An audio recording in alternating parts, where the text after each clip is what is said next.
project ngithi ukuthini uthi like uyibutho like inkondlo zakho umukhuluma uyasithatha usibeke lapha phambi kwakho silalele ukuthi uthini yabo and then from ulaka likaMgiliji kuthiwa liyagadla izulu likaMkabayi kufanele ngithi mangehla makuthi sike competition usabo sengiluzile ingakho ngiyibiza ngestorm because uma ngike ngafika istorm masifikile abantu abaqhubeke befana kane indlondlo ebhaquse phezulu kwamakhasi kwahlangana umbhalo kububula inqanawe isichoboza imfezi kaMpisi endlini uphokophela bemcokofula umagaju oke wanquma izimbongi zivuthe ezivuthe ngishebhula umfokaZulu gadla ilanga kwayekwenzeka ngakubona uwele robotini laseBria ngisemotweni uyawela la ngathula nje ngafuthe le ndoda mayihathi iphila indawo ende kunawo that's why uma ngithi kwehla enye imini namanje is relevant kodwa umfowethu Bright usengaphesheya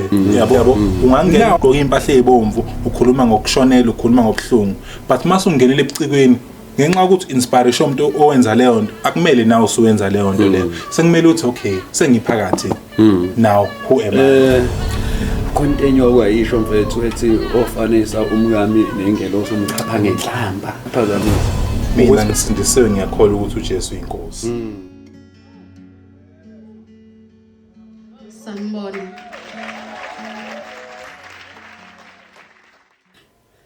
nakucabanga okuhlukile nasemqondweni nakuqilazeka ngokubusisekile impilo yeni yonke niyophilela ukucabangela abayicabangelayo zolandela imihla ngemihla sanibonani igama lami uNtokozo starring ngwaZulu siphinde sinamukeleke futhi kwenye ama episode engazi kahle ukuthi vele izoba mnandi nje ibeko ihlelo izinkonzo ziyaphilisa sibonga futhi kakhulu ngihlezi ngithanda ukuyigcizelela le ngento eniyenzayo to like to share to follow to repost and to do whatever to ensure ukuthi content yethu iyakhula we really appreciate it kakhulu and siyabonga bafethu ngiyajabula kakhulu ke eyomtshitade ngimcinga lo ubhizi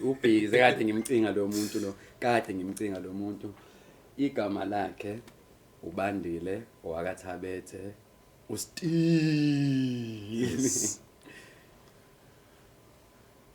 ngibukeka nje kangenje ngingujamludi onebala esimongweni leli phunga ilengubo yongimboza lokuqhephuka okwalomthandazo onokhefana obelesele yikho lokhu kuphumula njalo okubanga ungingiza kwezothando ngingumtshingo obethwe isikhathi eside yilo mbabazi oyiwala kulomgwilizo wasemculweni kulengxobo evange yamagama azwakala ezihata niuqaphele lwamuqa oxwayisa ngalo lelibala elingaveli umusa nothando embengeni yalezi zindonga zegazi ezingawa kwakhona manje sisangingiza kanye emathandweni bahlobo Jesus ngikhulule mntakwethu ukuchichima nokushoda isikali sezinhliziyo ezizophulana ngiyigogogo nje kanginalo uthando olwanele lokuthanda wena kwalolu oluyinkeshezana ngilichathazele ngonozala ekseni ethi mntanami awukwazi ukubhekana nomhlaba ungaphethe thando esandleni lusebenzise kahle ngobuhlakani ungenzise kwami njengonyoko engalibhubhudla kihlo onginamhlanje angimazwa aphelelaphi uyihlo wadukana izintaba nengxenye uthando lwami oluyisimanga isipho seqiniso kuye nguwe naso owangamkelisa ngephutha ngakho ke emshungwini wabasithwele ngiyamemezela ukuba kuyenzeka isipho nesikhathi kugejane isipho sifike ngokuphuthuma isikhathi sisasele ngemumva ngakho ke nawe sengamthanda namhla lo msubathi onqobele ukubhukuda kwasekamelweni esikwaziyo sonke la ukuqonda ubudlelwano phakathi kothando nomphefumulo ukuqonda kuba njengoba nihleli nonke la ningobani futhi niyasithanda yini umzimba ongenalo uthando ubonakala ngombala wolakabalo luthando oselisele dengwane kanjela uhambweni lomjolo walabantwana abavuza uhluzi lwalezi zinhliziyo esifile ngaphakathi kuyacaca phakathi kwalabantwana kukhona nothando lwamanga impela Ho! Wow. Impela. Hey bro. Baba. Yes, sis. Ngathi uthokozile nje bakhe. Hey, ndoda. Still. Hayi ba. Impela Ayiphuza amanzi bafana. Iyo lembhalo. Kodwa ayiphuza amanzi. Emfethu. Cela ukubuza ukuthi yazi yaminingi imibuzo. Asibe sikhulume ngokuthi wena uthini. Kodwa uma ukhuluma ivoice yakho khona kufuze bayikhakini. Ngicabanga ukuthi ubaba. Nayo njengawe iphimbo lakhe. Angikwazi manje ukuconfirm ngoba phela ubaba wami wadlula nginonyaka owodwa. So ngenxa yokubukeka ukuthi indlela engibukeka ngayo mangibuka izithombe siyafana lensizwa izinsizwa nje sibahle. So manje ngicabanga so ngicabanga ukuthi nendlela yokukhuluma ngoba nobude baba wami sathi ngiyalapho nginanombuzo uthi height nawo umbuzo. Ngisho ubaba wami wayemude. So uyazazi umuntu yanganani? 6'2". So ubaba wami wayemude. Imali USA wena lafona abaphosa ibhola lapha iphasa. Angihleze ngigaba ngibekela ngithi indoda. So ngicabanga ukuthi nanezinye izinto ukwenza ngingenza njengamanje angikwazi ngoba manje angikhumbuli. Have you spoken to your mother noma mhlawumbe omalume obhuti abamaziyo baba khona ama characteristics akhe? Yeah, ukuthi mfowethu akukwazi ukuthi enye information ngiyithole kahle ngoba ekhaya baba kusejozini. Sesiqalile ngale ndaba ngiyadonsa ekhaya baba kusejozini. Kodwa ke angikaze ngivakashe kaningi yabo ngoba kude mfethu kodwa ngike ngivakashe unfortunately ugogo wangixoxela ugogo ozala ubaba wangixoxela uMamtshana wangixoxela ke engixoxela nje umlando kaBaba wami nani ngase ngayirecorda leyo nto yabo ngayifaka i-laptop yafa ifoni yami engangirecorde ngayo yalahleka. So izinto eziningi ogogayizi sengiyakhumbula okunye kumbala ngoba ngangifuna ukubeka nje kahle ukuthi ngilokhu ngilalela ukuthi engichazela ukuthi okay umkhulu wakho ke ozala ubaba wakho kaThabethe wakephi ngarecord ekwangilahlekela uThabethe isibongo sababa wakhe isibongo sababa wakhe ugogo ozala ubaba uMamtshana. Okay bese kuthi esayidini la umama wami wakasibiye bese kuthi ugogo ozala umafakazi. Were your parents married? No. Abashadanga. So ingakho ke information igcina ngingayitholi kanjalo esidini laba yabo. Kodwa nje yena ngicabanga ukuthi okuningi siyafana. Uyazi ngikubuka nje oba sizela ngisho ngimlapha ngaphandle ngikubuka nje uyeza lapha noyahoka. Abantu engihlela mina ngithi nanibwende yamjika mayihamba. Hey yangazi ngathi khamba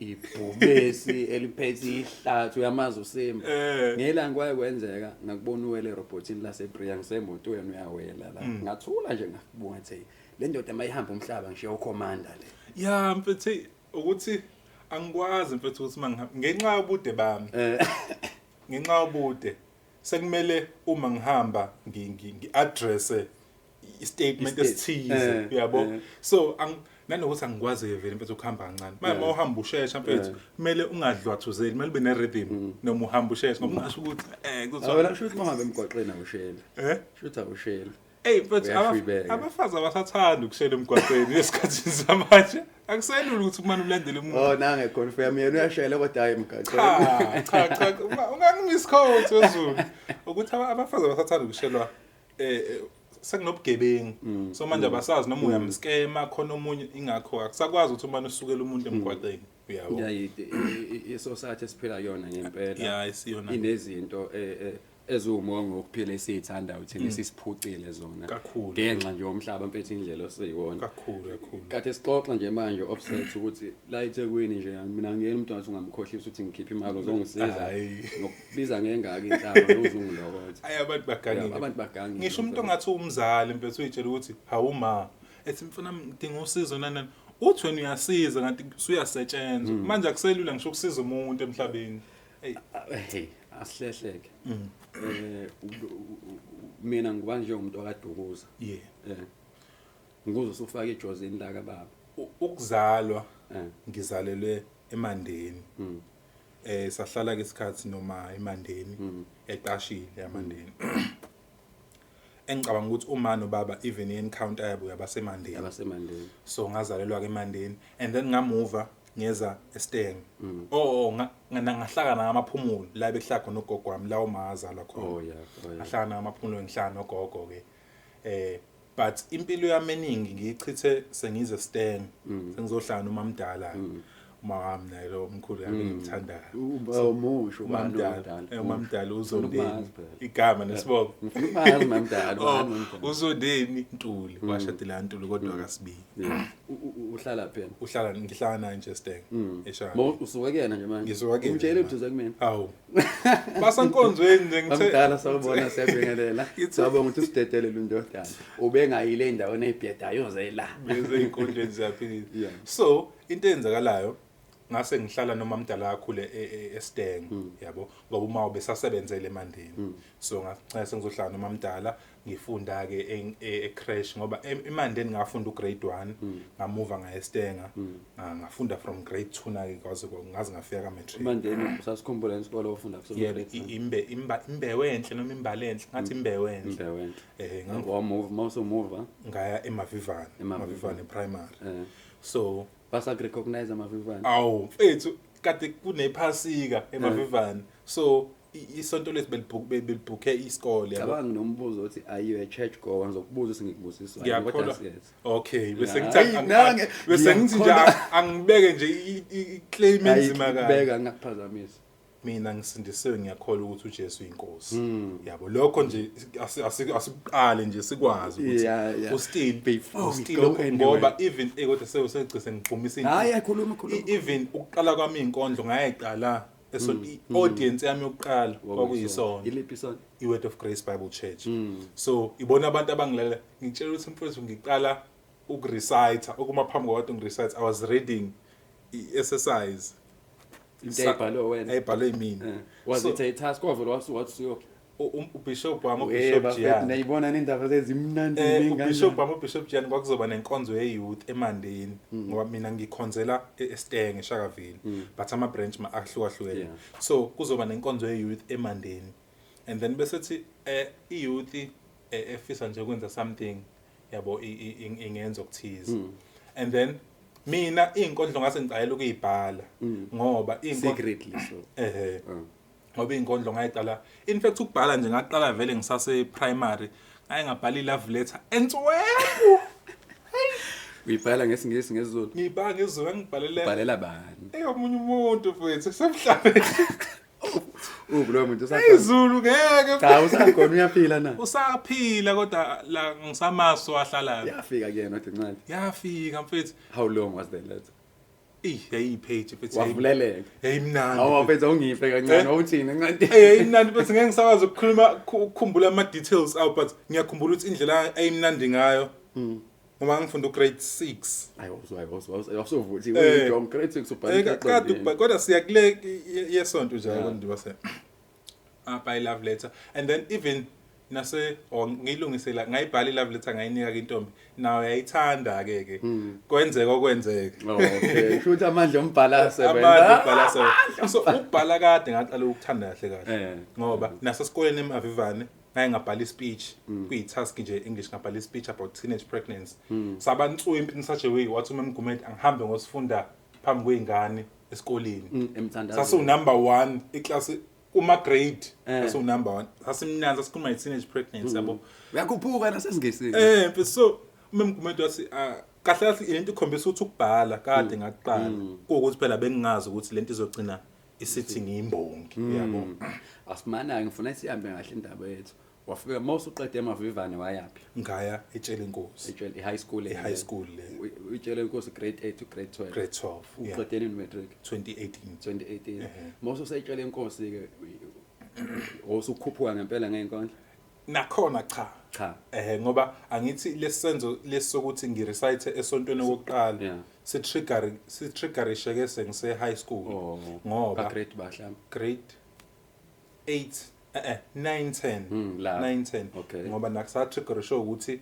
enkonzweni kwakune conference yabantu besifazana and then kwafika ulethu sasingakazani nolethu Internationally acclaimed poet. uphesheya sikhuluma USA ngoba uzobe represent South Africa uthe ubuya ngo-August usuyophela uthe ubuya ngo-August yeah uSimelo so na ulethu kwafika ke enkonzweni yethu ngisayibhalela ema-sizing but anga-understand ukuthi yini le sabuka nama-video e-duty police station kusamnywa abantu baberesebethi bawu-4 sabuka lawo mavidiyo sithi ushiwe esakuma-FJs ngimthandani ushiwe esinami angazi sibayeni sothanda angazi ayachibuka amaqanda sipoke sothanda yabo so sibuka lawo mavidiyo so nami nginakho ukubhala and then ulethu conference abantu sifazana afike a-recite inkondlo ethi sifazane angazi ningondlo nkulu nini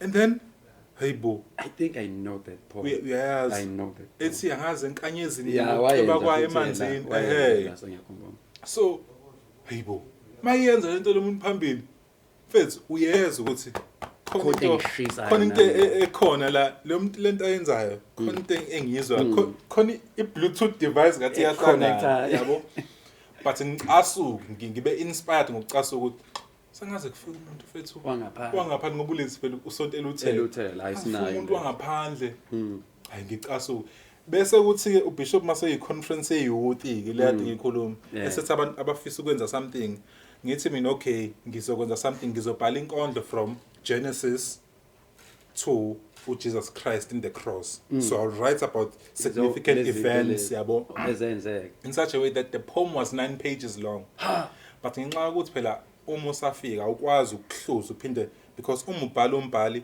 uyabhala bese uya-eliminate ukuthi labo line ba redundant asikho isidingo salabo uya-eliminate ba-redundant ukuthi lento iyayiphinda ayisinasidingo leyasisuku enye ibona ukuthi ayi-add value kule nto eyikhulumayo and then you-eliminate so ngangingakwazi ukwenza lokho shuthi kubalulekile ukuthi uma ubhala uphinde ube uyifunde into yakho awukwazi ukuthi ungayibhala ube ungayifunda khona vele athi phela mfethu mina ngivuka umoya lento ifika manje yebo umoya ufika ne-idea ephelele bese i-idea iyahaneswa kahle ihlaziwe kahle ngoba ifika ihlazi ro negolide phela likhishwa lingcolile kodwa ukuze senze iringi sekumelele igolide still linjalo kodwa manje ukuze sikwazi ukuthi libe iring sekumele sishinise siyaclean nenkondlo same thing yabo so now ngase ngathi ay ikhona inkondlo yami sengiyibhalile wathi Bishop okay it's fine ngayifunda mfethu ngiphethe exercise ngifuna lo 9 pages bangilalela mfethu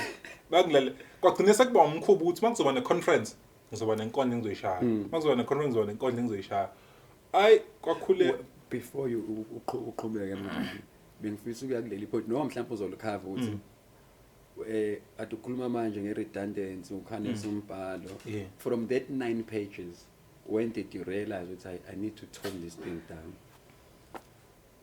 ukuhamba i-poetry session yakaDukuze bikhona ngicabanga sesakhona manje poetry Thursday uyithola kanjani yona ngale ndaba siyixhuma kahle usesontweni ufika kanjani lapha angithi ke uyakhumbuza ngise high school yeah so njoba ngiresearcha nasesontweni naseklasini ngibhala inkondlo abantu engihlala nabo laba abangani bami ngiyabafundela and then kune club ekhona esikoleni nakhona futhi makwenziwa something ngiyafunda ngiyarecite and then I see other people enginabo sibaningi esenza lento awunabo abanye and then sagcina siba umshungwana ohamba uye ku-poetry Thursday sathola ukuthi sathola so I think uThisha Dube excuse me uThisha Dube shothi akune session kanje usakhona uThisha Dube usefundisa kwesinye isikole kodwa usakhona nje usaphila usho uzoyibona le fanele sibancome bonke abantu abasizile abafaka isandla sefundise mhla senziwa imini show sibabize beze bebela sithi Thisha Dube nayi imisebenzi so sengithiwa ayine session sihambe ke sekelo session namanye amajitha around kwaDukuze sihambe eShakaville mangoba manje kwaDukuze ibroad kakhulu inamalokishi so eShakaville suke esikoleni yayiba ngo-Thursday after school ngabo 2 past 2 kuyale so siwalk baba sisuke esikoleni uye town ayinda kuyahambeka kodwa akusakheduze sisuke ke makuphuma isikole nje asemakhasi yaku-session mawufika kwi-session hawu okay uyabona khona director uNandile Dube eyayishaya nolethu yabo nani bashaya ngesingisi hayibo That's the thing about lento mayikhona ngaphakathi uyakwazi ukubona ukuthi le ngibhalela akuyona uhlobo lwayo kodwa ngiyona leya yabo mawusubona lapha wait khona nje sekuthiwa wet zuka usiphe if it's wash usiphewa ukuyahlaka kwadukuza ngicabanga ukuthi wakhona busy nje kulezi insuku bethu uyaposta ama video yakho ku TikTok ngiyambona shano wethu khona nezinye intwana ekuthiwa LMP hey kumnanje khona ophesa imbongi hey mfethu manje uma ubuka ubona ukuthi into yabo mabe recite ayibi u6 minutes ayibi u9 minutes why mina ithi gqagqa ibe mnandi so lo mkanto wami shothi content wrong and leyo nto iyasiza ukuthi you have to be honest with yourself uma umbhala uyabona kwesinye isikhathi asike isidingo size kufike kuthiwa kunama workshop nani uyabona ukubuka umuntu enza into inhliziyo iyatshela ukuthi yabona yami iyona kodwa kwangathi content engcono ayenzayo lo engingakayenzi mina hey khuluma indaba enkulu nto that's why sasibukoshiwe so masibukoshiwe sibona ukuthi yibo ukhuluma ngesipoko sothando ayibo futhi nabo ucofa bethi impilweni iphilayo ithwisa pha ngaphezulu mention sinzenzelani uyabona ukuthi okwama kakabi nje ya uyakutshela into ngaphakathi ube honest with yourself but I think okwamanje isikhathi sikusona abafowethu abasafuna ukuba honest with themselves umuntu usemane adeliver into masithi hey baba athi you can tell me about my art yabo okay wafike phuzulu futhi elinye bengisazobuza lona ukuthi ke into uyazosungisa phambili kakhulu ipoetry mfethu iyafana na yonke ijandra yabo njengebhola mawuthi walilandela ibhola ngiyalandela mina ibhola kakhulu there's a striker who's called Sandile Ndlovu AK47 wayedlalela Sundowns wayishaya igoli wayimude khona ivideo yakhe nje was bashing uzakhele le pass ethi ayule pass kodwa ifocus yakhe bikumabasa Tshegofatsi ukuthi in as much as washayela amagoli phansi khona ama element angekho happy ngawo nama comment lapha abantu athi sebekhuluma ngaye ke manje bathi wena intwana isebenzile waye wena uzoxeka into wena iyakuhlula ngoba ngenze example ithi nepoetry it is something like that art genre which is highly contested because there are people like me asebebadala nami mangithi mina njalo ngisho ukuthi ngenza leyo kodwa phela futhi mhlawumbe kuyakufike ngomuntu angikho msolo ukuthi ngifuna ukuyiprotect lento ngoba ngiyayithanda ngibona ukuthi ayilaba ngathi abenzi kahle angisho ukuthi abenzi kona mfethu angisho ukuthi yabo lento isho kodwa ngithi akona lokho umbuzo kube subuyela lapha ke still ukuthi who are you to tell me kodwa kumbuzo wami ukuthi bengizokubuza vele ukuthi ninodwa based on icloud ekhona nezinto ezikhulunywayo based mangithi ninodwa ngikhuluma ngale generation yenu because phela vele abantu bayakhuluma siyazi ukuthi bathi nina nifika lapha niqhaqhazela isizwe bakhuluma bethu abantu kuhlezi kukhala ispeaker niyakhuluma ninodwa sesikude kakhulu ke manje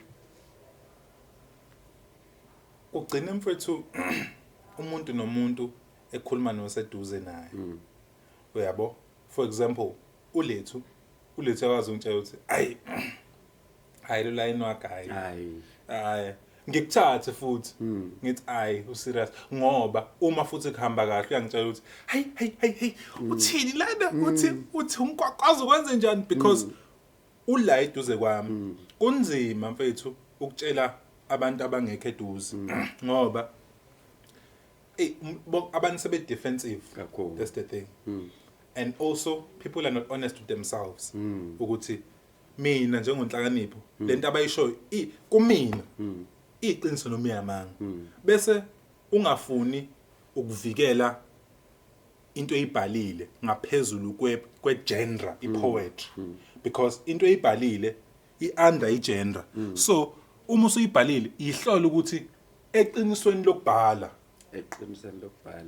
iyafika eqinisweni not asisho ukuthi wena uyabheda but sisho ukuthi ake siyibuke ngeqiniso lokubhala ukuthi wena uthini ake sithi nje uhlelo uyijudge honestly mhlawumbe into honest mfethu ngeke ukubuza lo mbuzo ukuthi mawubuka yini into ekhoza lento le ngokwakho.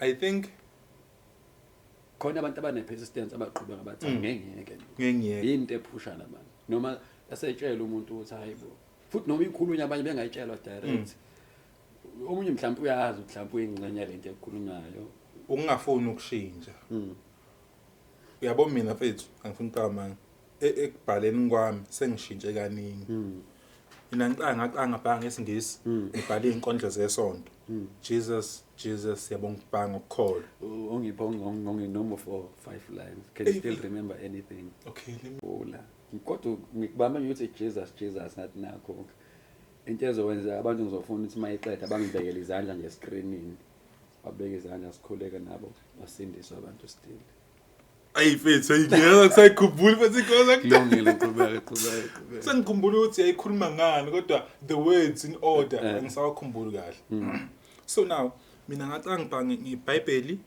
and then ngashifta ngibhange isingisi and then ngashifta ngabhange isiZulu ngabona ukuthi okay I think I'm more open and versatile mangibhange isiZulu yabo ngaba honest ngimina ngangadazi inkani because abantu bengiseduze nawo bekolethu onandi ababhange isingisi ngangasho isingisi but yabo nje mina ngiqala ngangifana nolethu like into enzo ulethu uma ebhala inkondlo mhlawumbe uzobhanga ngani gender based violence nami sekuzoba khona into ethi bhanga gender based violence but I transition ingqondo yami yakwazi ukubona ukuthi okay ngilwa umuntu let me try to transition ngiyubani mina because ngithole mina umuntu inspire shela ukuthi ngena endimeni yokuba umbhali bese masuphakathi endimeni bese kumele uba khona ingubo egqokwa uweke engagqokiwe lo muntu because masicinga ubheka black and white awunanga steering lapha singathi sibona ublack and white o2 bese sithi uyena mupho steering sekumele lo ongena egqoka ingubo eblack and white ashintshe ingubo so njengoba ngitransition nje lokho ngishintsha ngibhala ngama topic ahlukahlukene and I challenge myself ngokuthi ngibuka abantu mina mfethu ayikho into engiyibuka njengeinkondlo ama video ngiyadownloada kune folder amaroto kune folder yabo ama chero nandi othembelihle ophel kunama folder yabo ubala umselo wesiZulu lo shaya isiZulu esimnandi umkhuleko madonsela umkhuleko ngaye ngabhala khona inkondlo yakhe kusuke iportrait isithombe ngaphandle sokunomlilo ethi angazi luse ezandleni ezibudedeni uthando inde le yankondlo in such a way ngangiphethe notepad ngibhala ukuthi igama lokuthi lisho ukuthini and then lokho ngidwebula yini ngilokho ngibuza ukuthi mkhulu kusho ukuthini ukuthi and then mase ngibuyela kulayini it makes sense now it makes sengiyalazi igama yabo that is how you learn isiZulu sami siyaphakama kunomuntu along those lines kunomuntu engifisa ukuthi ngikubuze uyamazi umuntu unusual Lungelo ngiyamazi unombuzo othi okay ngicela usuphendula kodwa-ke khona ingxenye yesibili lo mbuzo first portion is when did Still start writing bese ethi-ke which books does he read to nurture his poetry? Lo mbuzo ngokhunjuzwa yini lento esho ukuthi sometimes you listen to other people ethi umkhuleko and then moments khona igama ongalazi bese research. Do you read books and what books do you read? I'm not much on reading incwadi but I do have incwadi especially ezesiZulu nginayo ukujula nokujiya kwesiZulu uma nje ngibona ukuthi namhla ngenze lozo ngimane ngiyeza again ngilokhu ngifundela izakhe ngifunda izakhe ingqondo bani yangilahlekela yabo leyo ncwadi ngiyakhala ngayo yangilahlekela ayiphethe isiZulu esimnandi engisithandayo sangayithola khona incwadi engiyifunda nje le engizoyifunda ngizoyiqeda ekuthiwa The Book of Disquiet The Book of Disquiet le ncwadi ikhuluma lo mjitha his questioning existence The Book of Disquiet like DIS like uquiet ke lo ukuthula egcineni disquiet mfethu lo mjitha his questioning everything uyabuza ukuthi okay njoba ngila do I exist if I don't abe ne explanation if I do abe ne explain yonke lento mfethu yabo le ncwadi and mangifunde ama notes ale ncwadi ngibuka ko YouTube bathi lo amjisa wazi wahlanye ibhala lencwadi in such a way that ibijule ngenxa ukuthi wagcina manje esenembuzo eminingi ekhanda lakhe ebhala encwadi uze wadlula emhlabeni wazi wadlula lo baba emhlabeni ingapublishwanga yapublish esedlule kudala ngoba manje kwangathi uyahlanya mfethu elokhe kodwa ngisho ubuka nane-title yencwadi lowo muntu lo vele nakho ukuthi ayipublishwa ngezathu uma ubuka ngisho i-context yencwadi vele umuntu okwi-state sokuthi u-unease mfethu unewari kunento angayiconfirmile kwayena yabo i-state akusona vele nginakho mhlawumbe kwa-contribute ekutheni agcine ngayibhala looking at the title nje iyodwa. Yeah, I think vele i-art umningi be-art umqondo unesikala esithize. That's why ama-poets they are special people. That's why you see ama-poets amaningi they are very weird. Njengawe ngiyangithisa ukuthi ungawuphuma uyibuke uthi uyahamba masimile usuyale wedwa awumeke mfethu ngibuza and umention indaba ukuthi wena wakwabuka abantu oshiwe be-light duty ubeka yini light duty? E-DUT ngifike ngizofunda i-course e-IT application development ukukhoda lokho engenzima yini ukukhoda ukuchazele phela into ezobuka ogogo i-coding njengoba uphethe i-PC lapho i-PC run nge-code there is i-code uma ucipheza i-command khona enzakala eyama-numbers i-code there are numbers and letters yabo uma ngitype nje mina ngipress u-N la hayi ukuthi mana press and there is a code everything iba ne-code especially ama-gadgets lawa amafoni everything iba ne-code so i-IT lebe ngifunda you get to create that code to understand ukuthi njengoba ngipress u-command what happened yabo njengoba i-laptop ijamile what happened yabo njengoba uye emabhenki abantu bekwazi ukugqekeza amafoni what happened because i-code yamanipulated yabo so you get to create ama-code bese futhi ulungise ama-code existayo anama bridges angekho secured enough to maintain so you get to create codes you get to read ukuthi i-code yomuntu ikhona uread uthi okay command bani kwenzela ukuthi umuntu wena ngangena kodwa ngendlela kwakungeyona into angiyithanda bengisathi ngalapho kwakungeyona into angiyithanda wawuthandani ngangifisa ukuya agriculture ngangifisa ukwenza agribusiness and then IT agriculture yeah but inkinga ngesikhala ngesitholanga engangisifuna IT was it your second choice? It was the only choice I had. IT? Yeah. Which means your marks were good. Yeah, it's good. They were not good enough for what I wanted. Do you want to tell me that agriculture kufuneka a higher percentage compared to entrance ka IT? Ngokwaseyunizulu kwakunjalo. Ngempela. Nanokuthi mhlambe ngokwaseyunizulu kwakuyi-degree. Lebe ngiyenza bekuyi-diploma ka-IT. Kodwa phela vele futhi indaba yokutshala umhlaba wona obiza ngoba ngithuki. So man, ukuthi benginje IT yabiza yazi. Kodwa ngicabanga ukuthi now as mhlambe nginyuka from diploma to degree mhlambe kuyanyuka. And also ngangifisa ukwenza yazi khona into ngifisa ukuba yona it's weird mfethu. Angifisa ukuba i-marriage counselor. Cabanga mfethu. Cabanga. Ngifisa ukuhlala like ngiyayithanda communication ukuthi let's find the problem. Yini inkinga? What happened? Khona influence yala ukhulele khona indlela okhule ngayo. Mhlawumbe isoyela ekuthenini umuntu vele olithandayo uthando. So and also ngiyakholela emshadweni, umshado futhi ngiyawuthanda. Sazoshada. Futhi ngizogana. So besicela nje ngibe nosikho. Eliyilapho. So besikho. And before you proceed angifuna uyiqedile in-IT. Ngiqedile. Ngiyodlala ngeyibuzo sayibona ngithoma. Kodwa it says a lot about you ukuthi in as much as wazi ukuthi akuyonto efuna. Kodwa angivele ngisale sangiqeda. Kumele kube kanjalo as a person kumele ube umuntu oyiqeda izinto. Ungaqala izinto uyiyeke uqala izinto uyiyeke because izinto ngisho kuthiwa zenzakala ngendlela oyifuna ngayo ukwenzeka kwazo ngendlela leyo obungayifuni kunesizathu because ake sithi angizange e-DUT angifundanga la e-DUT lalela into ayizokwenzeka mina ngaye ngathola i-opportunity ukuthi ngiperforme kwi-Poets in a Suit kaMxolisi Mtshali. Yes. Umxolisi wangibona ewushweni futhi akufanele ngibize kufanele ngathi bhuti umxolisi ngomuntu omdala Umuntu omdala. umuntu omdala mfowethu Wakubona ewushwini. ewushwini Ngibhale Ewushwini. Usayikhumbula into wayisho lapha? baba Hayi ngeke fanele ngizoyisela lento.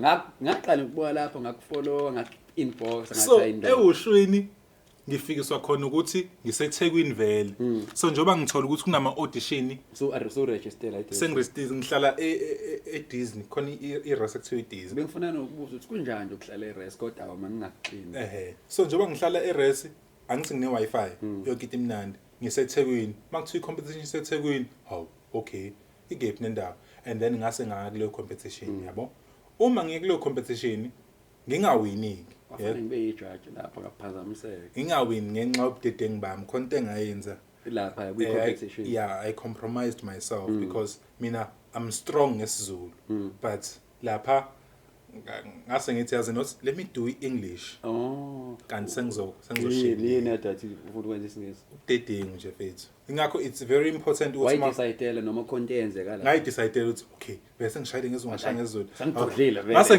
ngithini ngase ngithi ngifuna ukuthi njengoba ngizowina ngibakhombisa ukuthi ngiyingozi ngayo zombili ngiyingozi Baba kanje. ay ngaphuma sekwi-top 10 Top 10.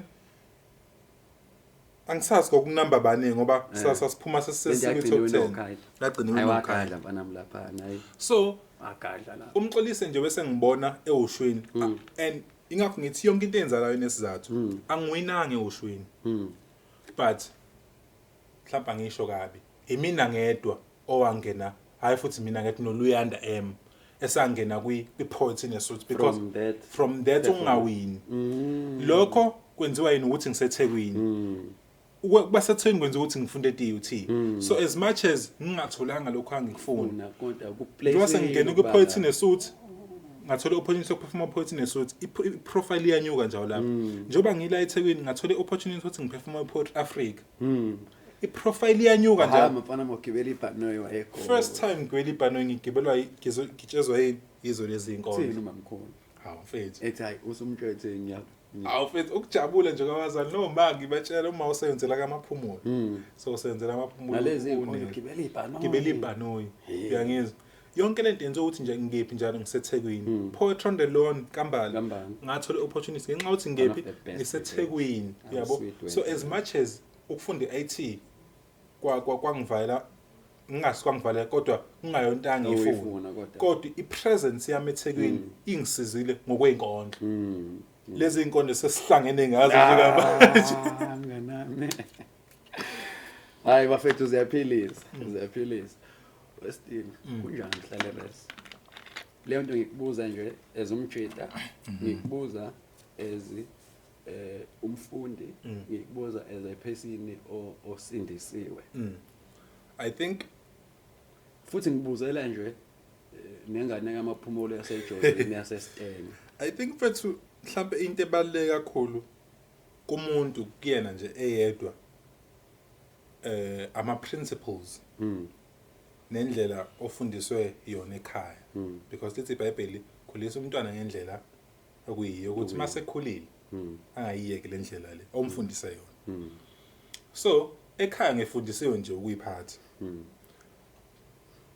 angipose yabo angibhemi angwahambi ama club akuyona into engiyithandayo yabo angikazi ngayithanda so eRes mhlambe into umuntu mhlamba ngathi uguilty kuyona mhlambe yibo laba bawubulilo obungafani nobethu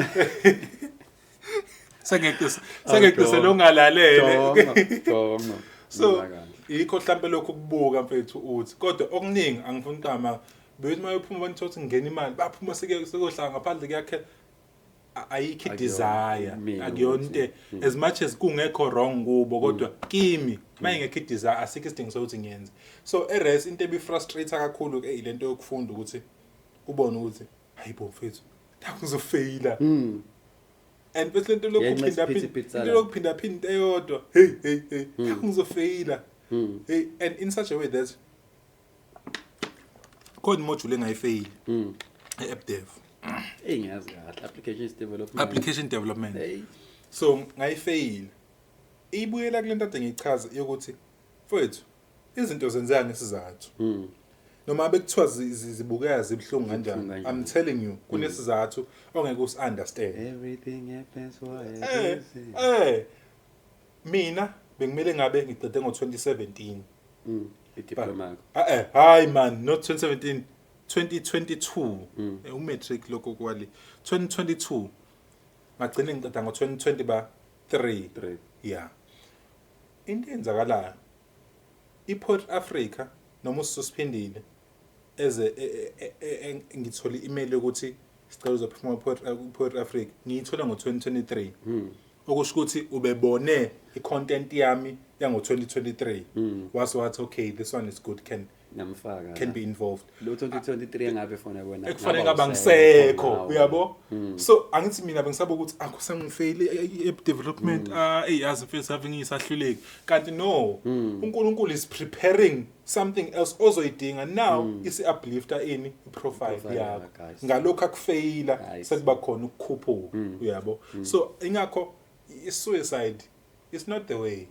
It's not the final option okumele ithathe uthi hayi sengiyayibulala, because uzothi mase uphambili uthi how kanti yabo, that's why nje izinto zenzeka ngesizathu. Ingichaze le indaba yakhe ye-coding nje back of my mind ngiyacabanga ukuthi umuntu usezosho ukuthi still yike ebhala kanje yakhoda mamba. Hayi lo iqhamuka ngaphi indaba yakho khona ama-tag lana nokwabhala ukuthi the storm is coming, and isona ngempela bafethu istorm. Bengifisa ukubuza ukuthi iqhamuka ngaphi le shandesi le uthi wena people must prepare for the wrath. There's those taglines you normally kunento yasho umxolisi Mtshali esengapha kuthini emhlabeni. Uthi sisuka kwi-poetry nesuit sisuka kumpetha ngoba saqala ukukhuluma about umxolisi sisuka kumpetha. So uyangithinta umpetha njalo ilento ade sikhuluma ngayo yale sasilemble sokuyi competition ewushwini. Njengoba sengiyibiza ngompetha nje ngangibhala inkondlo ethi umpetha. Umpetha awushayele hamba. Hayi hey ima ngikuxoxele lalela. La ngizeyifaka. So umxolisi Mtshali sixoxe nasaxoxela noba usaxoxa noba. And then he said something to me. Umxolisi kwaye umuntu vele wamazwi. Kuma poets wayehleze nezwi. It's izokubuza ukuthi hey manje wawangibuza nje wathi ithini iplanning ke manje ngalezi inkondlo wenzani ufuna ukwenzani? Hey ngathi ngifuna ukwenzani? Ngifuna ukuhaya, ngifuna ukuhaya. Wathi no ithini iplan, because kumele bekhona uhlelo lokuthi ngifuna ukuthi nokuthi kwenzeke ukuthi, because awukwazi ukuthi uyarecite kuphela. Urecitele uthini umvuzo wakho omkhulu. Ngibuza umbuzo omdala umxolisi. So sisakhuluma leyo conversation nomxolisi uthi kumina still uyabona yini ukuthi you are a warrior poet. Ngithi ukuthini uthi like uyibutho like inkondlo zakho umkhuluma uyasithatha usibeke lapha phambi kwakho silalele ukuthi uthini yabo, and then from there angithi nenkondlo yami ikhona line okhuluma ngesivuthe ithini isiphepho noma yini esagasele ushwini. So hey njengoba ukhuluma ukuthi isiphepho sagasele ushwini angithi yabo uthi lesi storm njengoba ngithe ushwini la kune competition khona, because le yankondlo umpetha ngangiyibhale ngokwetheme yalapha asinikwe yona. So ngafuna ukufaka ama elements, because that's how you write for a theme. Ufaka ama elements. Uma ngizokhuluma ngenkondlo zaphilisi I have to have element ethi steering, I have to have element ethi Scott, because now ngikhuluma ngeenkondlo zaphilisi kumele ngizame ukubreathe. I have to have element ekhuluma ngemic, because into lapha intela, and then ke yagcina iphuma le nkondlo. And then now khona i-movie Pirates of the Caribbean. Yes. And khona ilokhuzana i-theme song yakho lethi yo hands. Yeah, le nto mayidlala like khona engizona ukuthi host the colors thieves and beggars. So kwagcine ngicabanga ulwandle ingathi abamakhala yangoma kwakuphuma ama pirates lawa I cast ephuma emanzini babegijima. So ngabona ukuthi makhala yangoma khona enzakalayo. That's why nginayo inkondlo imali esuke idlala ya theme leya. So nginento ukuthi yabona mfethu mangifika stage makuthiwa ulaka likamgiliji kuthiwa liyagadla izulu likaMkabayi fanele ngithi mangehla makuthi siku competition Usabe nawubona. sengiluzile ingakho ngiyibiza ngestorm because uma ngike ngafika istorm masifikile abantu abaqhubeke befana Asiningi. i-environment ayiqhubeki ifana makufika istorm izihlahla ziyasiphuka imizi yavodloka abantu bayafa why the storm has come yabo so nami ngile yodwa ke Thina sajabula yaza. Iqhamuka phi indaba yegama elithi still? kune verse eBhayibhelini elithi be still and know that I'm God qina nje wazi ukuthi nguNkulunkulu Yeah. ngangifuna ukuyibiza ngo still law vele no, aye. like nganguthatha ngeelement ukuthi be still like be him be still like be this person yabo and then ngabona ukuthi loya still loya anguthandi like it doesn't have much value and then ngase ngathatha lo ngahanisa lo ka-iron now ngase ngawureason ukuthi njengoba ngithi ngicabanga ukuthi ezinye izinto zenzeka ngenhloso ngoba manje umnjalo begama lami bureasoneka as ngiqhubeka nohambo sengiyabona ukuthi how uSuperman man of steel you can't touch a Superman yabo mangibuka around izinto eziqinile ama elements are serious aqinile they are made of iron they are made of steel so ngabona ukuthi kahle kahle I'm saying I'm an influential because the iron is all over steel it's all over and also you can touch me You can. Goma wena yabo lapho Ngiyabonga mfethu. Do you think ukuthi on your writings noma ama poems akho ke kwenza ukuthi abantu bengakuzwa ukuthi uthini based on indlela obhala ngayo? kumele kube kanjalo Yabo nje ngizonse example ngale poem ovule ngayo la ekhuluma ngechashaza ekhuluma ngokhefana Khefana Belesele yikho lokho kuphumula njalo kuba ngongingiza kwezothanda not for everyone to comprehend my friend. that is poetry ilento singakwazi we cannot ukuyakhuluma ngalento siki workshop ukuthi senze njani to accommodate people do we compromise i-artistry ngenxa ukuthi we want irrelevance because i-poetry Which is the same question I asked you earlier. Mawucabanga isiphi izathu esidala abantu ukuthi babuyele. Benhlapho uzoyiveza indaba ye-relevance ne-fame. I think inkondlo mfethu angithi uke washo siki workshop ukuthi umkhuleko madonsela wathi inkondlo iyahluzwa Yeah. and lento lengizoyisho la bengicabanga ngisekhaya ukuthi inkondlo kumele ibe nama layers ama layer ileya into engiyitholayo entweni oyishilo ube yona ungayishongo ileya le ukuthi ubungashongo ngithole okuthize kokushilo kube ikhona futhi nomunye ethi my unpacker the same layer athi hayibo in such a way that there are poems engingwabhale nginenye understanding umuntu athi busho ukuthi ngithi how yokubenzile futhi yabo ama layers that's why uthola abantu abanjengo uLokhuzana umhambi uLokhuzana uPitso into yakhe ayipacked ke ngendlela ukuthi ayifani ngenethu ethi nama layer it's lele air bright in a layer bese ba ne sub layer wayeza sihleka kade ufika unpack layer uthi mase uphakathi uphinde unpack and that's why inkondlo za bright namhlanje is relevant because kukhona okuningi esingaka understand ayekusho khona esak understande khona wathi esedlulile ethi umniso wemvulo ohlamba izandla zethu sonke la and then uMike Makhosini told me ukuthi khathi kubuya ekufihlweni kaBright kwamani kwanethe imvulo kwathi kusukwa nje kwamani kwanethe imvulo yabo bese lokho evule evala izandla so khathi sekhona bese understanda ngendlela uthe esedlulile sek unpack kenyile ukuthi hayibo une usha lo muntu usho ukuthi wangaboni lolu suku already ngavele ngibhala iBhayibheli leni kungenzeka khona la inami ngobhalile kwenye inkondlo angikayazi kodwa la inami uthi iBhayibheli zenkondlo zikaSimakade ebusheni esemusho uNkulunkulu wabhala iBhayibheli so ama layer they are very important akumele uthi enye into esiphambanisayo mfowethu ukuzwelana kwabantu nento eyishoyo. Uma ngizokhuluma ngokudlulela uma bese ngithi ma ngiyafisa ngelinye ilanga ma ukwakhela umuzi wakho. Ma la okhona ngiyacela ungigade. Umuntu oshonele umama already yeke artistry sympathy usiyakwazi ukuthi athi ukushonela uma ubuciko akasenandaba nabo ukuthi khona into osifihlele yona yena usenawe ngomoya ukuthi nami nginenxeba elifanayo so lento idala ukuthi abantu bebhalele ukuthi befuna ukupost akumele sibhalele ukupost kumele siposte ngoba sesibhalile hayi ukuthi sifuna akumele sibhalele ukuposta kumele siposte ngoba sesibhalile so we are not triggered by social media ukuthi sifuna ukubhala because we can't be having ama pieces are mediocre. There's something I wrote on my phone about ipost ngagcina ngayiposta ngikhona nje kuma notes video crazy nokubhala are we good on time chance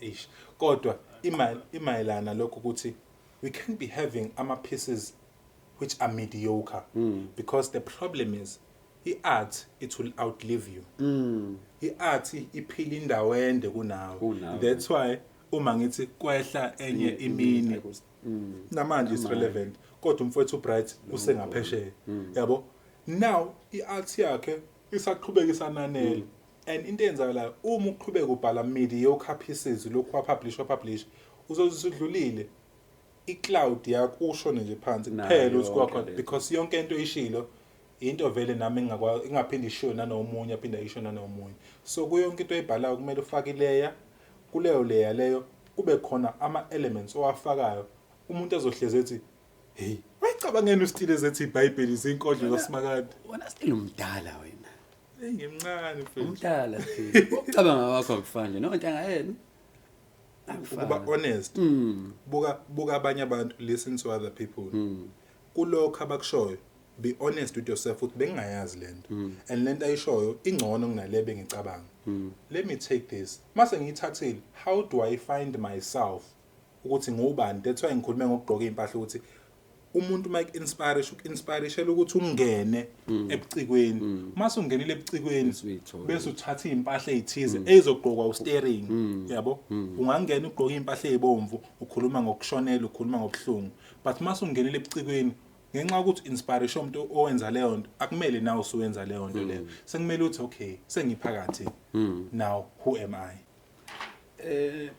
what is your relationship noLetho njengoba bengisho ekuqaleni ukuthi uLetho umngani wami nazana from lesa sikhathi se session lesi from lesa sikhathi ngihambe ngiye kubo nje sihlale sibhale we have pieces eswabhayile noLetho angaka release esisabona ukuthi si honest ke lethe thing si honest siyasho ukuthi ayakabi sezingeni just relax yabo there's a recent video ipostile angazi bekunani lo mcimbi kwambatha le nto uyisho lapha la into oyibhalele lo mcimbi la into oyibhalele lo ibo ithakazelo vele ezakhambatha but nazo kumele ngiresearch kumele uthole indlela engizoyifaka kanjani mfethu hayi nami ngangiyimisele kule performance kade ngibona nje nasithi bakhokha la abantu hayi bakhokha phela abantu mfethu kodwa abantu bahleze bekhala bethi ngizobuza lonto impela ukuthi from yonke lento esiyenzayo le nto so far kwi career yakho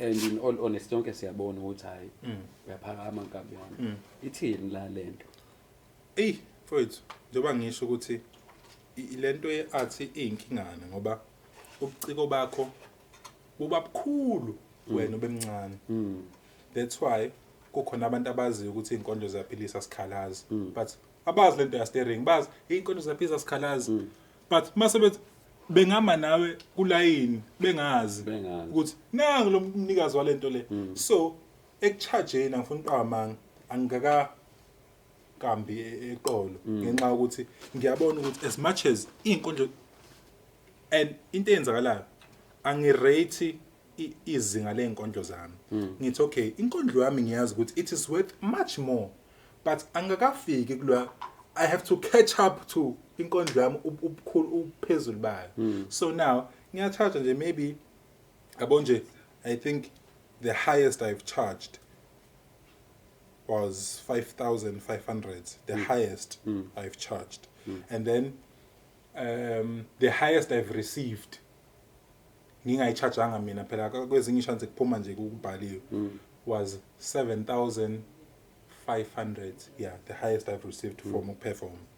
So as much as ukucharger kuthanda ukuba lukhuni, it's a sensitive issue, kodwa again honesty, wathi uthanda ofuze ukucharge kudetermine profile, yeah. So njengamanje ngiyaziwa yebo, kodwa angikakwazi ukuthi nga 10,000 i-profile yami ayikangivumeli.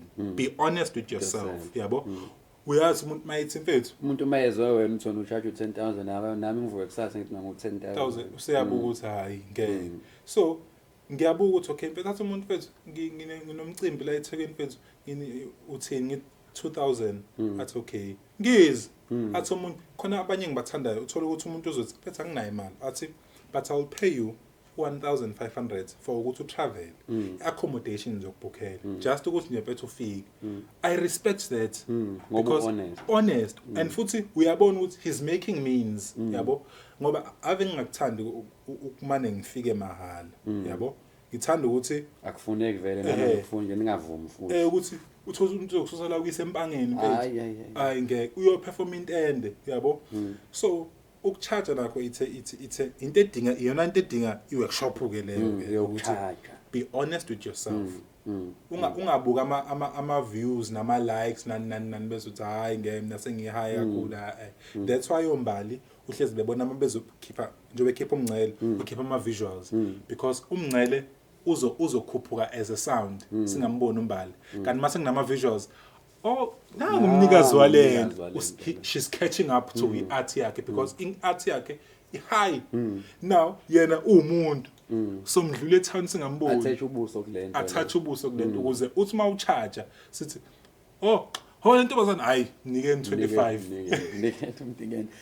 From all the poems you've written, ingapho yipho ngathi wena ayisho ngangivuse indatha la bona le zikhona zonke, ngoba ngisho umzali uyayizala ingane zibe u15, kodwa i-reality ithi kohlezi kukhona nje le, yabo. Mfethu ingane zakho phela lezi iyiphothi nje le songinyaya inkondlo zami, awusangifuni wena, ngizomana ngingingize stage ithi nje ngci.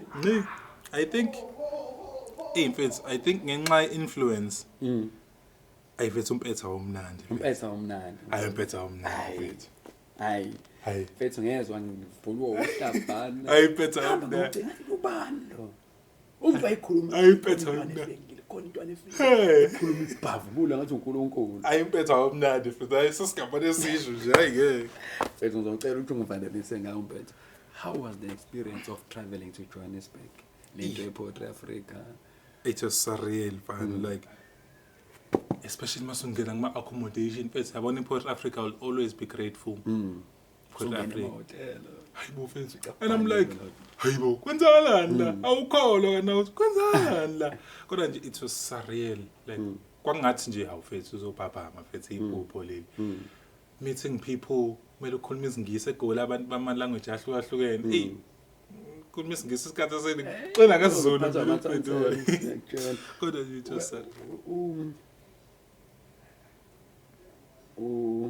uyamazi uAfrica Dlamini mfethu, Africa mfethu, abengikhonzile Africa nayo ngikubuza ngamabomu, ngikubuza because I know to cause kanjani la mshita la, and ey'nsukwini wabhala ebona ukuthi wayibona ukuthi wawugraduate, wathi sengivele ngamthanda more uAfrica mfethu abe yimthanda la sikhonzele nje uAfrica. And I think waxa ungibona uPoetry no kwangine competition ngalethu Let the Poets Slam eseBet Center. Yes. Africa angisakhomba noma wayephethe uhlelo noma wayejudge, and then ngaresearch ngawina kuleso slam Let the Poets Slam esalethu. So wayengekho ulethu angazi wayethe uyeza wane inkinga yemoto endleleni, sagcina sijudge abanye abantu yabo.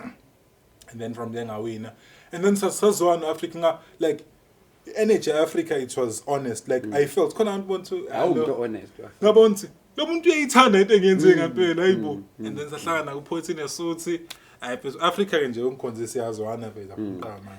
And ngangu MC kwi memorial service kaBhuti uMxolo, there's a poem you did in Knowledge iyamagugu fethu leyo poem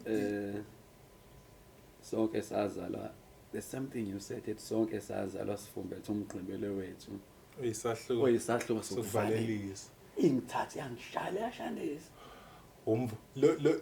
ulayini kalethu ulayini kalethu khona la wena ukhuluma ngomvulo oyintandokazi Exactly. ngokuminza kwelanga ngokuhla wavuka usomdala like uMonday yabo njengoba Sunday Sunday namhla na next week kobe kusawu Sunday kodwa ngenze ukuthi lo Sunday ufike ngalela ngosungcolile ngoba sesiyawunyanya ngenxa yokuthi sekukhona umuntu wakithi osehlulile so umvulo obuyintandokazi izolo bengigraduate izowenza ukuthi mawuthi uyavuka ekuseni ngelilanga asawufuni sekuyakhala akuseyona lo akuseyona sekunesimo wavuka usumdala wona kahle kahle nje uMonday ubuthona uvulela umfowabo itho because izinsuku ziyo brother and sister so umvulo njengoba kwenzeka isifo ngomvulo ubuthi uvulela imfowabo umgqibelo yabo uvule umvulo obuyintandokazi ngokuhla uvusa umdala lapho uvula ithuba lokumgqibelo uyibonakalisa Uthi ukuthi nami ngikhona hey ndoda engithathile lapha yini ke leya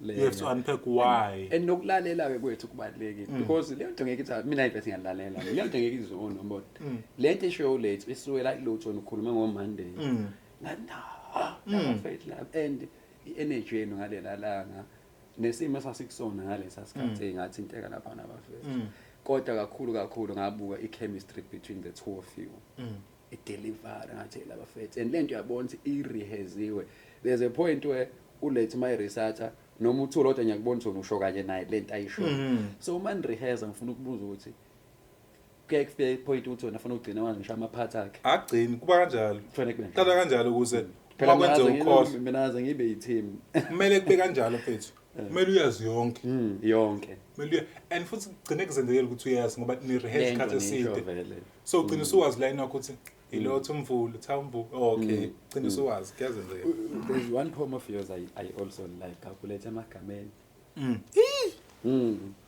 kahle ngigcina ukwenza leyo nkondlo yazi obunkulunkulu obungazi khonto ebengifuna ukubuza kuleyo nkondlo in as much as singesigxile kakhulu ekuhluzeni izinkondlo zakho because my main goal here was ukuthi abantu bakwazi nje ukuthi ubani khona into okhuluma ngayo emagameni azidalwa zonochoko zakamaqhamu nomjubane unontshezi unolundo yini le ama planet ngabona angisakhumbula kahle ukuthi map ngoba Pluto Mars nama planet so mina nginento ukuthi khona idalo ezikhona kumanye ama planet azikho ama planets awekho empty kuukuthi mhlambe incazelo yobunjalo bokuphila ihlukile kuneyethu because futhi mhlambe sikwazi ngenxa ukuthi thina ukubanjalo ukuthi ube neflesh ubonakale akuyona the universe is always akupheleli kulento so angeke sakwazi ukuyibona into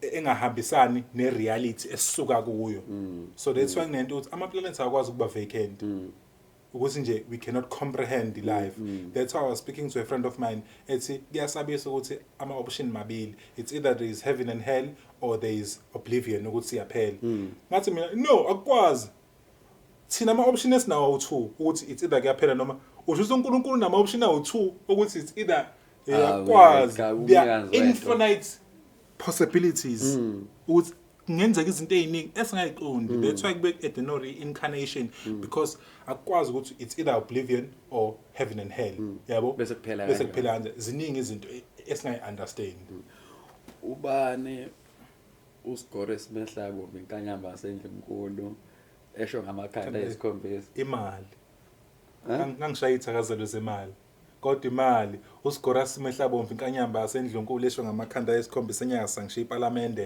like I'm describing money as a physical being as an entity ukuthi iSigore imali iangry mawuyidinga ibe angry okungaye inkonjana khuluma ngeBritain can you ongilinkela le nto le isigwaseme isikamba sendlunkulu esho amakhanda esikhombisa ongaye izinkonjane zaseBritain abamhlophe baphethe umhlaba wonke ngeworld imali so inkonjane zaseBritain ngayo le mali ziphethe umhlaba wonke because yonke into we can pay for this we have influence here so ngayo lenkanyamba le ziphethe umhlaba wonke do you know ukuthi leyo phatha leyo poem leyo for me mhlawumbe angithi mina ukulayela kwami nomunye umuntu nje normal some people were thinking ukuthi ukhuluma ngoJacob Zuma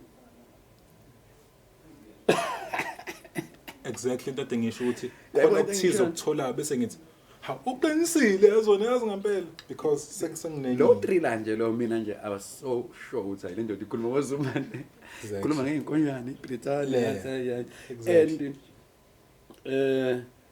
kontenye okwayisho mfethu ethi ofanisa umkami nengelosi umchapha ngenhlamba ukuthi phela kujwayele nje hey umuhle ngathi ingelosi so ngamane ngayikhipha lento mina ezulwini ngathi bahle labo ingelosi zinhle lezi zinto kukhona buka lo bese uyabona ukuthi njengoba nimfanisa lento niyamthuka inhlamba le yanto leya into ebefana bengiyibuza eqaleni phela abantu bazi ustile kubazali bakho namagama awuthu Hlakanipho God's love leli labandile igama engiyiphelo ngempela igama nje engilithanda igama engilithanda nje engiyiphelo serious mina ngunhlakanipho God's love Thabethe a friend a person I went to school with uZama Zindela usebenza lapha legislature igama lakho God's love ngiyaqala ukukhuluma umuntu God's love nami ngiyaqala ngihleze ngithi mina ngizomtshela ukuthi ayibuka na episode ethi lo God's love God, when you post this thing, please take him as God's love. Ubani nokuqamba lamagama between your parents? Ngicabanga ukuthi elanhlakanipho ubaba ela God's love uma ama ngingenawo ulwazi oluphelele ngicabanga impela kunjalo. Ngizoqeda manje usazobuyela ka agriculture. Ukuhlelile lokho. Kumele ngicine ngifikile khona.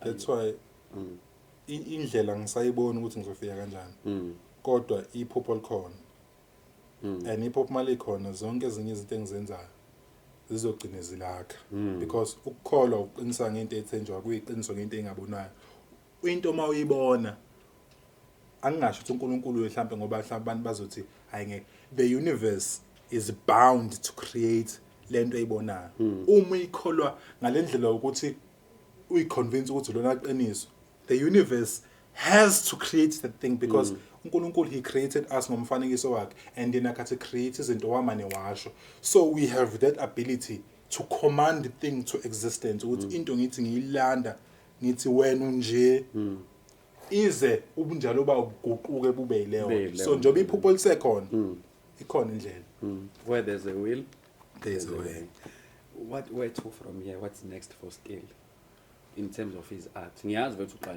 usafuna umsebenzi ka IT aphezulu konke ngifuna ukuwina iWorld Slam but sekusathini ukuthi ngiwine iSlam lesala manje kodwa I'm telling you ngizoyiwina iWorld Slam mfethu ngiyipoet entswebhe emhlabeni pom ayi ngishaya phela bawuthanda kulungileke mfethu ngoba usushilo ngiyazi kuzokwenzeka bese sengifuna sihambe phela ngicela ungivalelise and tell people ukuthi uthola kanjani ku social media ngiyabonga mfethu ukuthi uzehlise uze lana udele isikhathi sakho usukele kade uzofikela futhi abantu ngiyabathembisa ukuthi awugcinile ukuzala khona indaba eziningi esingayixoxa mawusubuye kwesibili ngifuna sibe seso unpack manje inkondlo sesibuka line ama layers okwamanje bengisafuna nje nazo ukuthi le ndoda isuka phi ubani kanjani after that mase buye kuwina le nto angithembisele bese kuthi asikhipha ama layer asikhipha ama layer igama Nhlakanipho Sibongo waThabethe ku social media uyangithola ipage lami Still the Poet uStill Wensimbi ku Facebook ipage lami my account is Nhlaka Bandile Thabethe Instagram Still the Poet YouTube nakhona Still the Poet TikTok Still the Poets uyangithola inombolo yami yocingo manifisa ukungibhuka 084 465 9551 email address bandile stillpoet@gmail.com thank you hayi bafana ke izwanike nice uthe ufuna yebo yase ushwini uzicoco ziyanyimfika undoda kayibizwa ngegama umahomomu ingcwele endala umlobi wezinkondlo umthwebuli wembono ngolwamanguni nolwaseBrithani isanusi esasingomoya esandlwana umlilo kangwesabi unkondlo kayingehluli usigaqa amabhande iva liphukele enyameni, umpokompoko kaKhrizane icheliwe, umfinyo mabhulethi usinekazi mncancatha ingulule, eyadu besikhumba, ubhaqabhaqa, usibhicongo, uzimokazi ngiguquli ngiyakhala. Ngizesule. Buhlungu ngiyangimaketha vakandini iphisi, uyinqangathi xazi igazi inkondlo uvungula, ngehlombe lezihlwele idangabane, ilangabe eliqubuke ngisho emlotheni umakhonya, okhonye kwadukuza kwagqobhuka umhlabathi ngisho emacambini shingishani, esagasele ushwini umlingo, owajikisa amandambe edamini isililo, sabafazi basenanda ujuqajuqane. Indlondlo epaquse phezu kwamakhasi kwahlangana umbhalo kububula inqanawe isichoboza imfezi kaMpesendlini uphokophela bemcokofula umagaju oke wanquma izimbongi zivuthevuthe ezivuthe ngisho ebhulu umfokazulu gadla izulu kaMkabayi inkunzi emabalengo umpetha isinqadu uziyakhala ulaka likaMgiliji insizwa emumathila ngabe ngomlomo enxakanxaka umadubule gijima usihluku seRussia umnqobi umahleke ehlathini ngiyixoza nina Ngixoza. Wo. Ayibafana yabona ke nje mfethu wazi wamnandi enkondlweni. Wazi wamnandi enkondlweni. Le mpahla ke fanele uyirecord le. Uyirecord. nale into ekumele yenziwe ngelinye ilanga. Ngiyabonga mfethu wezwani. Ngiyabonga Steve nami. Ngiyabonga mnganami. Noma sebekuphikisa uzobatshela ukuthi inkondlo ziyaphilisa. Please like, share, subscribe. Zimnandi lezi zinto bafethu. Ayisuka. Izinkondlo ziyaphilisa. Umhlabelelo uyaphilisa. Nokucula